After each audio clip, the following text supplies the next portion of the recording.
Mike. Aku tua patut. Aku tua.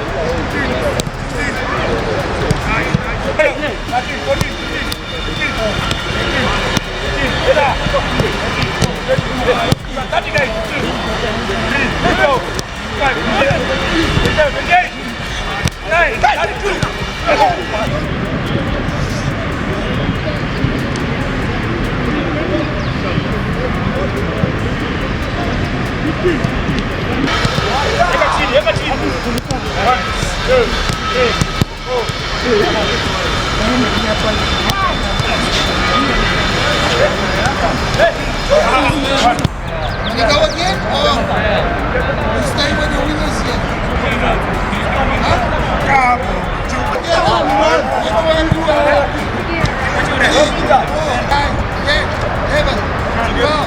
Listen, obviously the last game, that wasn't Kenya. Okay, we were up against the AFCON champions, and when you have a squad full of new players, young players, experimental players, that we weren't prepared to play Senegal, and then when the rules changed and then all of a sudden you clash against Senegal with a young team that we've picked, you know, it wasn't a good reflection on the team, on the players, but it is football. When you're in that situation, yeah, but we didn't also felt that we didn't have to play if we didn't want to, because we were supposed to play against Madagascar and Comoros, and then it changed again to Equatorial Guinea and Madagascar, and then it changed again to Equatorial Guinea, 2 matches, and then a week before the tournament starts you play Senegal. So then it was completely out of myself hands, the technical team and the team, but we honored the fixture, and yeah, we got a taste of real international football. So I think from that mistake, you don't want to experiment again with young new players, and what we're try to do now is build for the AFCON team. So we want to get the strongest possible players that we have out there, Kenyan heritage players that plays in strong leagues, and that basically was the purpose for this, because yeah, we're playing against Estonia, and then if you win, you play the winners of Rwanda and Grenada. So it's a nice little opportunity for us to rectify and make people forget about our last result, and we're only as good as your last game, and we all know how that last game ends. So now we've got an opportunity to rectify that and put something positive again in the minds of Kenyan fans, because you know we've built up until here, we've built up really good, and I think the national team has progressed in a good way. Then to let the last result determine where we will finish, and we don't want to be demotivated because of that. So yeah, it's experienced players.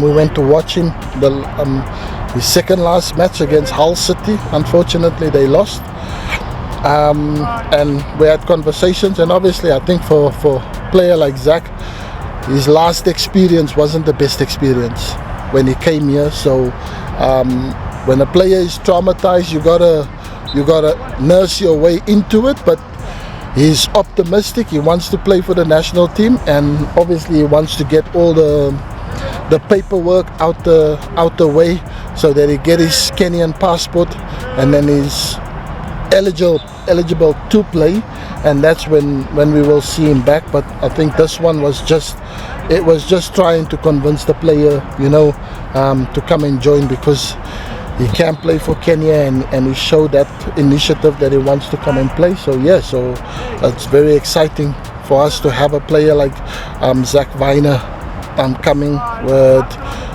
championship experience. So yeah, and just add to the squad that we already have, and a lot of the players that plays in the local leagues can learn a lot from players. Having players like Zach Weiner comes, Daniel Ayembe, the same situation. His team is in a fight for European places, so he's spoken to me personally and asked me if I could excuse him for this camp, and obviously so you want the player to give himself a best chance for his club to finish in European places. So that was my conversation with Daniel Ayembe, and that's why you don't see him here, but he was in the initial squad that I wanted. So yeah, so listen, we have a lot to look forward to, a lot of players that we went to see that's very eager, and I think for me that's the most important. Not there we go begging for players to come and play, like they're free will, they've got Kenyan mother or father, so they're eligible to play for Kenya because they have a parent that was born in this country, so they're very much Kenyan as every single one of you, whether they're born in another country, but with your father or your mother Kenyan, how come that doesn't make you Kenyan? So the fact that they want to come and play for Kenya, that's positive. Instead of us forcing ourselves onto players and begging them, I'm never going to beg no one. So the fact that they want to come and play and they're excited, they're optimistic, that's all you want.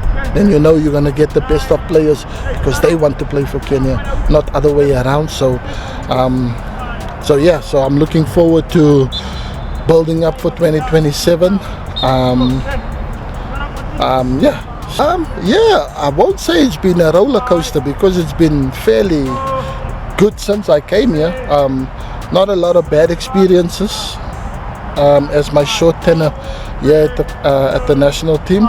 So I'm hoping that the growth of the national team continue to grow and we continue to progress and improve and become better. And yeah, like I said, Bajaba has been an exceptional talent that came from the local football.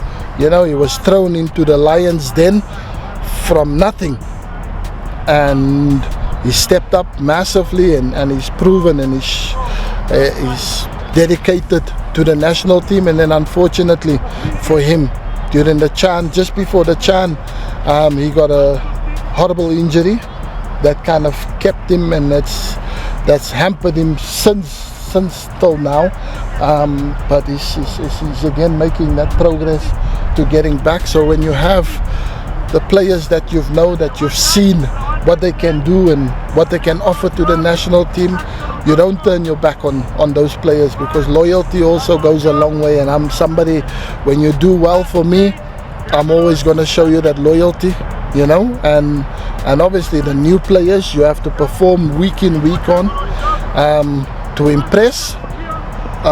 So yeah, so I think it's just me also showing him that he still has a role, he has a part in this national team.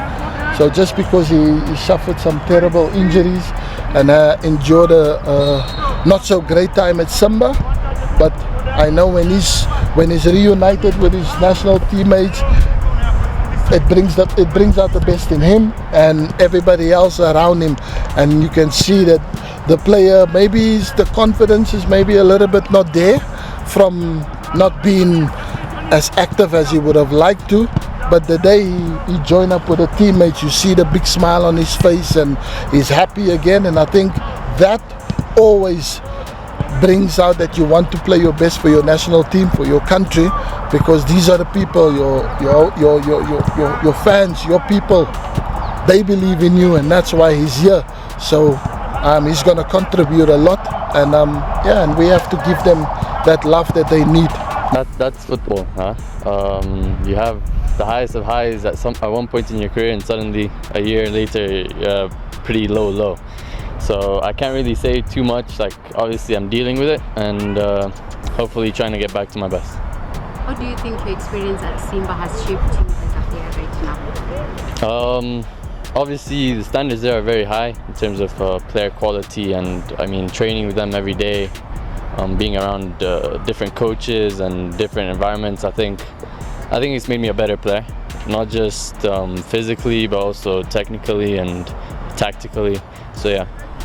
Of course, things happen. Sometimes things don't go as planned, but you got to keep working hard. You got to keep believing in God, and I'm thankful for God for being here. He's given me another opportunity to represent the country that I'm really happy to be in. So yeah, just another opportunity. So thank God.